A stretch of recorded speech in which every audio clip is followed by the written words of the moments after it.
Supercrack Estrella presenta. ¿Están vivos los tripulantes del Challenger?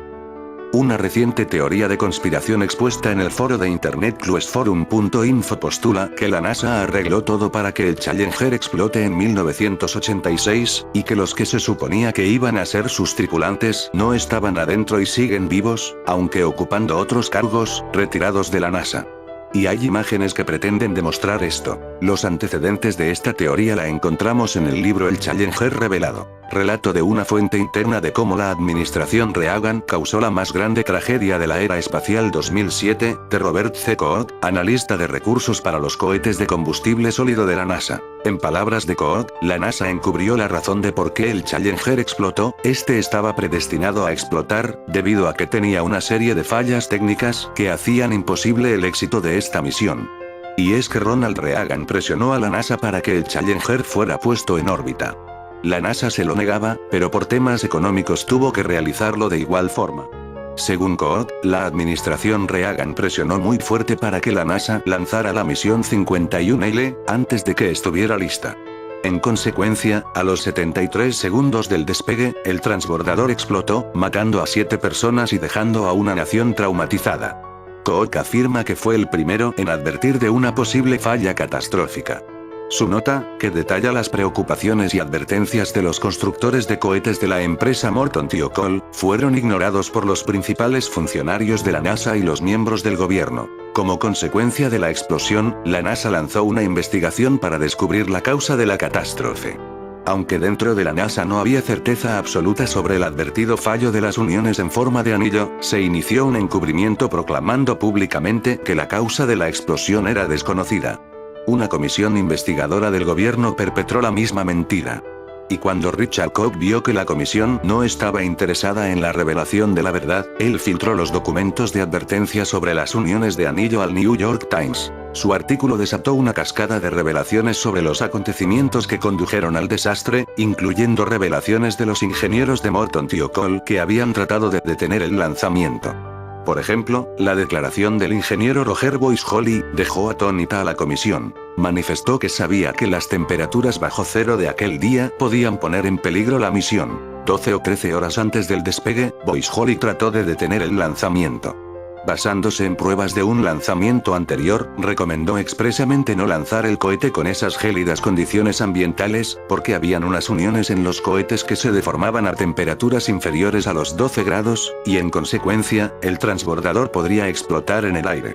Ante esto, los gerentes de Thiokol aconsejaron a la NASA no efectuar el lanzamiento, pero esta consideró las pruebas como no concluyentes. De la conspiración encubridora a la conspiranoia pura. La teoría de conspiración llega a un nuevo nivel el 2015, cuando aparece en internet una serie de fotografías que pretende demostrar que los tripulantes de Challenger continúan vivos y que, por lo tanto, no se encontraban en el Challenger en el momento de la explosión.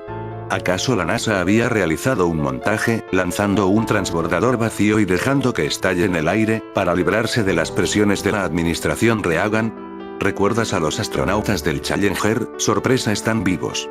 Y tranquilamente residen en Estados Unidos. ¿Están todavía vivos los miembros de la tripulación del Challenger del transbordador espacial 1986?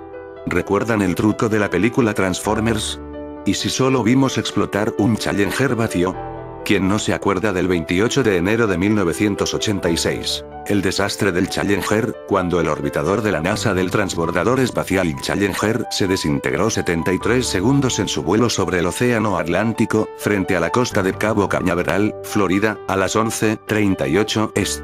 Los 7 miembros de la tripulación murieron, incluyendo 5 astronautas de la NASA y 2 especialistas en carga. Hay 3 teorías para decir que los tripulantes del Challenger están vivos.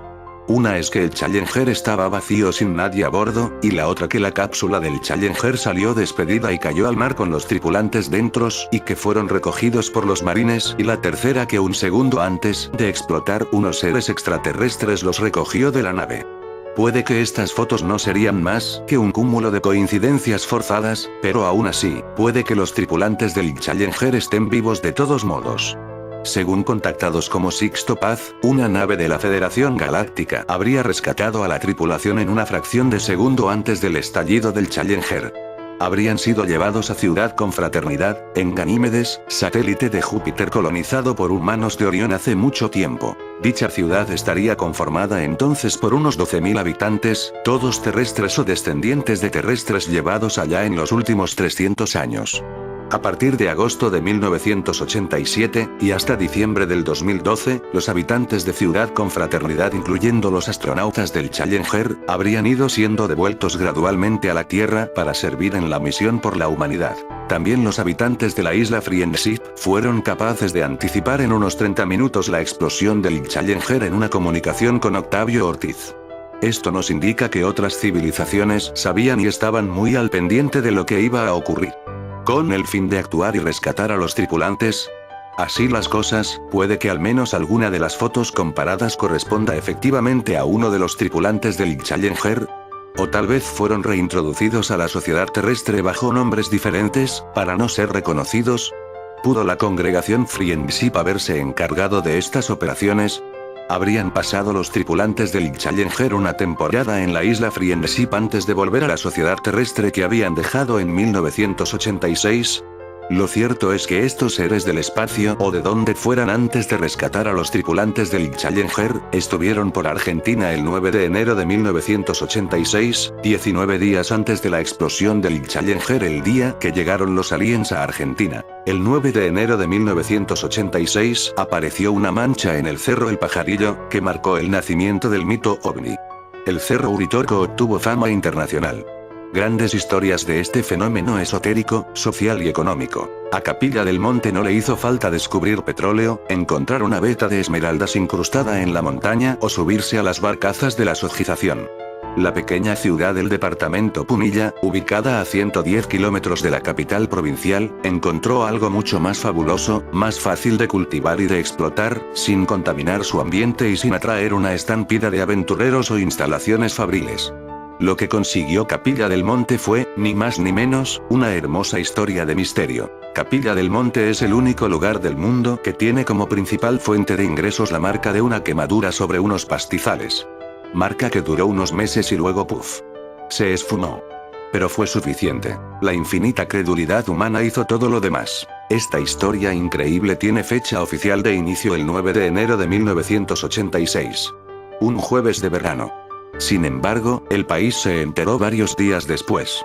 La versión, que casi se ha sacralizado entre los amantes de lo esotérico, cuenta que la noche de aquel día, en una muy humilde vivienda del paraje Quebrada de Luna, a pocos kilómetros de Capilla del Monte, 3 personas vivieron un episodio inexplicable. En esa casa estaban Esperanza Pelliza de Gómez, de 80 años, que se había instalado en el lugar, junto a su ya fallecido esposo, en 1926, su hija Sara y su nieto Gabriel Gómez, de 11 años, que había venido desde Cruz del Eje a pasar el verano. Cuando estaban por irse a dormir, contó la voz del interior el 3 de febrero de 1986, en la primera nota que publicó sobre el tema, un fuerte resplandor comenzó a filtrarse por las ventanas iluminando el interior. Doña Esperanza se asomó por una ventana y vio una intensa luz que venía de la Sierra del Pajarillo, balanceándose suavemente. Esperanza respondió una entrevista. ¿Qué hacían ustedes esa noche? Estábamos jugando a las cartas y eran pasadas las 22. ¿Qué ocurrió entonces? Escuchamos el ruido de un motor, como si fuera un auto que llegaba. ¿Se parecía al ruido de los aviones? No, al de un auto. Enseguida vimos que llegaba una luz, que después daba el vislumbre a toda una pieza. Por eso tuvimos miedo y como estábamos solos, no estaba mi hijo, más miedo me dio. ¿Miraron la luz por la puerta? No, no nos animamos a salir. Como ninguno de los ocupantes de la casa abrió la puerta, el supuesto fenómeno quedó sin testigos que luego pudieran contar con claridad de qué se trataba. Si era un helicóptero, un patrullero, un vehículo común o una nave nodriza. Solamente el niño, Gabriel, cuando su abuela le ordenó que fuera a cerrar la ventana, vio la luz. ¿Y qué te parecía a vos que era eso? Lo primero que pensé fue en la luz mala, porque venía de la sierra y no podía ver bien qué era. Se veía cada vez más grande y se movía. Cuando apagó la luz roja la pude ver bien. Era una cosa redonda con ventanitas. Una historia fabulosa. Cuando amaneció, Esperanza vio que el sauce que crecía junto a la casa había quedado ardido y empezaba a perder las hojas. Luego llegó su hijo, que le contó que en una ladera de El Pajarillo, a 2 kilómetros de la casa, había aparecido la mancha de una quemazón. El sábado, el hijo de Esperanza y Gabriel se subieron a un caballo y fueron al lugar. Dijeron haber visto un círculo quemado, grande, casi perfecto. Días después, a Gabriel le pidieron que dibujara lo que había visto. Con un palito, en el suelo, dibujó un perfecto platillo volador, tal como los que ya aparecían en el cine y la tele. Fue suficiente. En el cerro se había detenido una nave espacial. La pobreza de pruebas fue suplida con toneladas de entusiasmo y la noticia comenzó a rebotar en los medios del mundo. Esa fue la historia fabulosa, simple, gratuita pero de valor incalculable, que forjó la fama y la nueva fuente de recursos de Capilla del Monte. Gabriel es el único de los ocupantes de la casa que sigue con vida. Lleva una vida sencilla en Cruz del Eje y nunca quiso volver a hablar del tema. Esto es notable porque, si quisiera, podría pasarse la vida recorriendo congresos ufológicos de todo el planeta, en los que le pagarían lo suficiente para hacer de eso su principal ocupación. Dentro de la subcultura ovni, se lo considera un testigo directo del aterrizaje de una nave extraterrestre. Con la ventaja de que no ha ido modificando el relato, reversionándolo a lo largo de los años, sino que ha mantenido su visión original, infantil, del episodio que vivió. Solo por la cercanía de este aniversario, Gabriel acaba de dar una entrevista, por única vez, al Centro de Investigaciones OVNI, CIO, de Capilla del Monte, que la publicará el próximo sábado como parte de una transmisión radial especial de 24 horas. Este organismo que funciona en Capilla del Monte es el que cada año organiza los congresos internacionales de ovnilogía que atraen a miles de amantes de lo desconocido. Está dirigido por la arquitecta colombiana Luz Mary López, viuda de Jorge Suárez, el máximo responsable de la fama internacional de la que hoy goza Capilla del Monte. Un redituable misterio. Cuando la mancha queda impresa en el cerro, Suárez era secretario de gobierno de la municipalidad de Capilla del Monte, la que estaba a cargo del intendente Daniel Seff, padre del intendente actual, Gustavo. Según contó Suárez años después, un día un vecino se llegó por su oficina y le contó que había una mancha en un cerro, cerca de la casa de los Gómez. Como el intendente conocía a la familia, decidieron ir al lugar. Se armó una comitiva relevante para visitar a la mancha. Además de los dos funcionarios, fueron el diputado provincial Heralio Argañaraz, el fotógrafo municipal y un hijo del intendente. Luego de hablar con Esperanza, el grupo se trasladó a la zona de los Terrones para buscar a Gabriel. Ahí fue cuando le pidieron que haga el dibujo. Suárez, que hasta entonces era un funcionario cuya principal preocupación era el turismo, a partir de ese día ingresó a un territorio del cual nunca salió, hasta su muerte en 2012. La investigación de las luces y supuestos fenómenos ovni en Capilla del Monte pasó a ser el centro de su vida y años después crearía el CIO. Aquel día, apenas bajó de la montaña se puso en contacto con Radio Universidad, de la ciudad de Córdoba, y contó lo que había visto. La agencia Telam emitió un cable con esa información y a partir de ahí, la mancha, el presunto aterrizaje, fue noticia mundial. Los extraterrestres estacionaron en Córdoba. Cuando se produjo la mancha en el Pajarillo hacía ya 41 años que se habían producido tres fenómenos fundacionales de la subcultura ovni. El nacimiento de la expresión platillo volador a partir de una observación que hizo un piloto estadounidense, el fenómeno Roswell, en el que una nave extraterrestre habría caído en Nuevo México, Estados Unidos, y la famosa autopsia alienígena, tantas veces parodiada. También iban más de 2 décadas de flower power, cultura hippie y filosofía New Age, con la búsqueda de mensajes para el futuro cambio de la humanidad que, en ocasiones, podrían provenir de seres de otro planeta.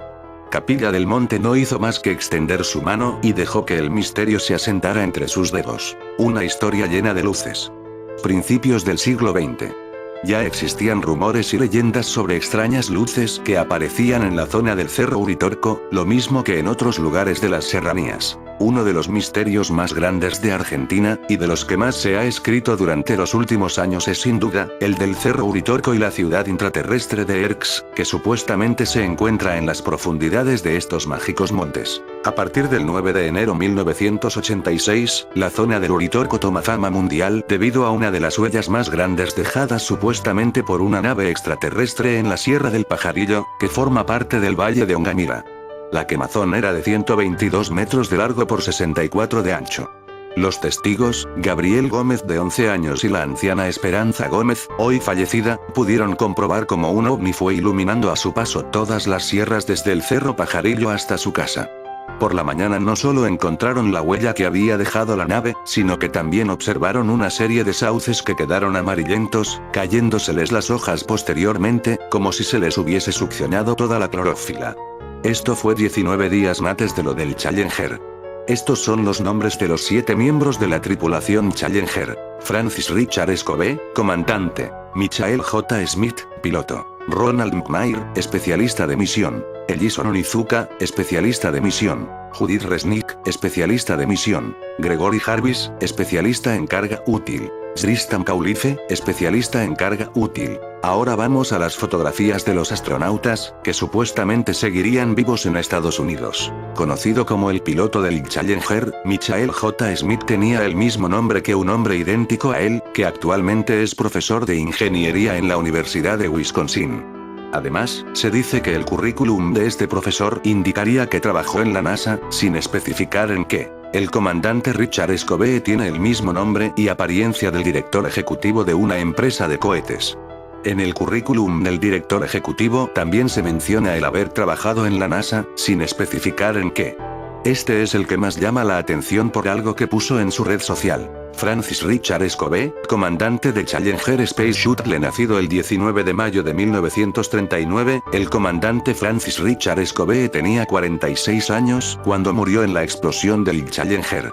Tendría 75 años si estuviera vivo hoy.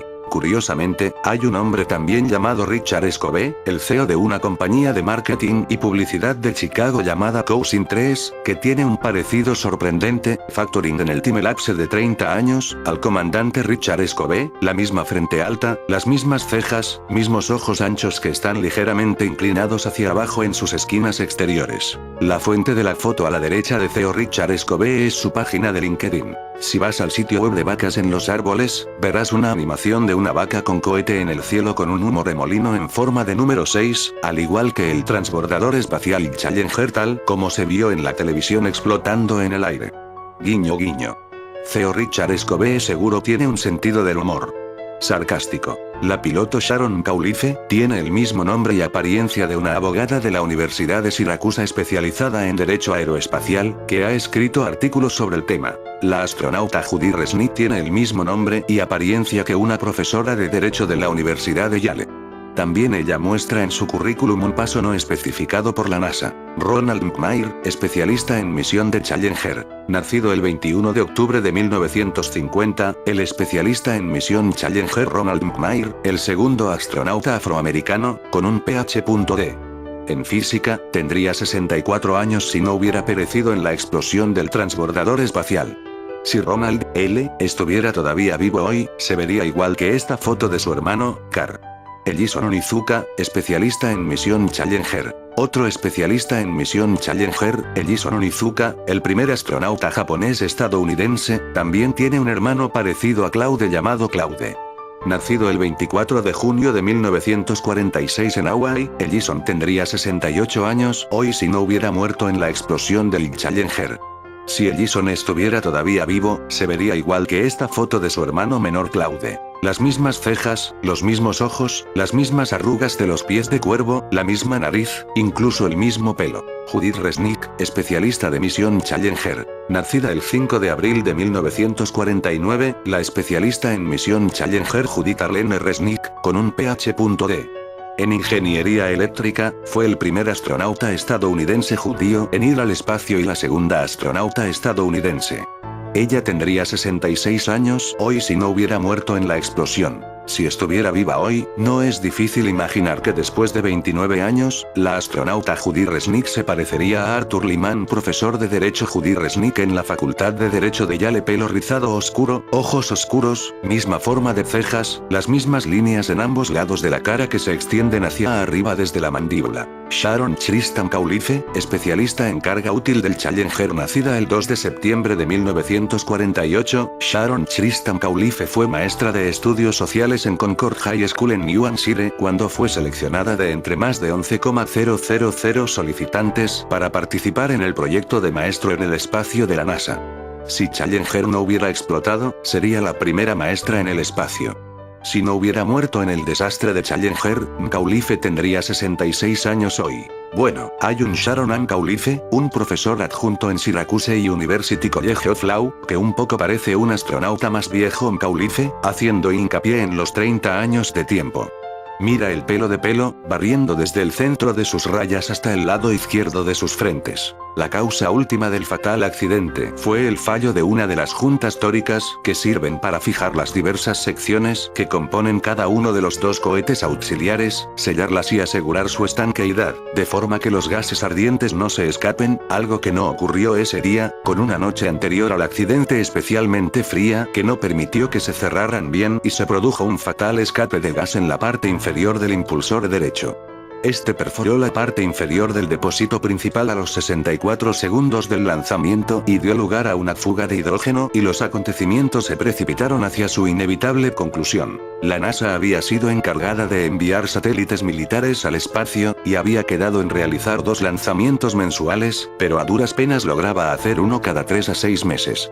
Finalmente, tras la explosión del Challenger, la imagen del presidente Reagan cayó al suelo. Para añadir más misterio al asunto, también se dice que la transmisión del despegue del Challenger no fue tan en vivo como se hizo creer al mundo, sino que habría habido un desfase de no menos de 5 minutos. Algunos pensamos que todo lo del Challenger se montó para desviar la atención de lo que ocurrió el 9 de enero de 1986.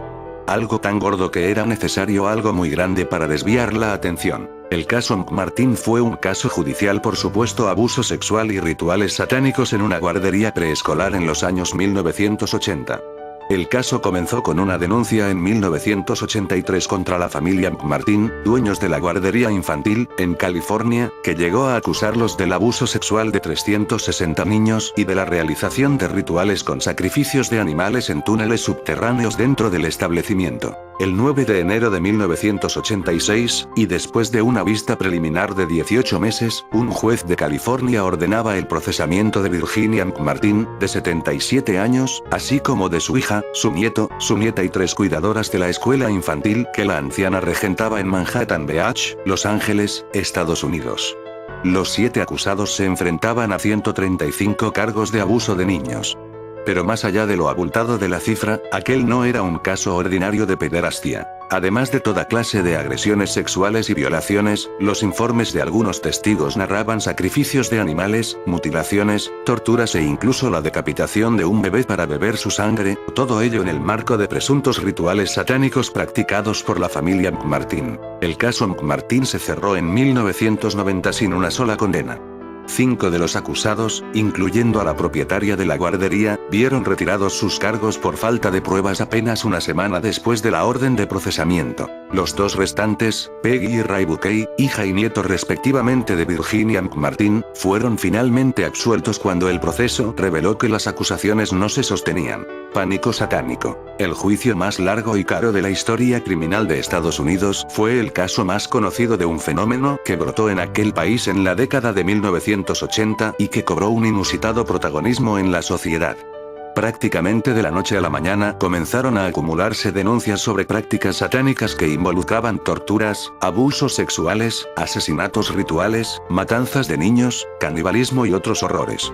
La prensa se recreaba en el relato de los casos, que llegaron a describirse como vinculados entre sí a través de una red secreta de satanismo con ramificaciones en las altas esferas de las finanzas y la política, y en la que, decían algunas fuentes, participaban hasta 1 millón de estadounidenses.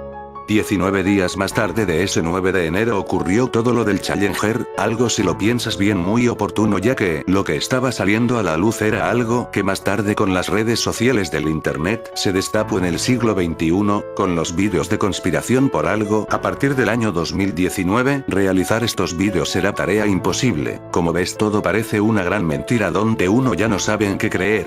En fin amigos de Supercrack Estrella, si el video te gustó pulgar arriba.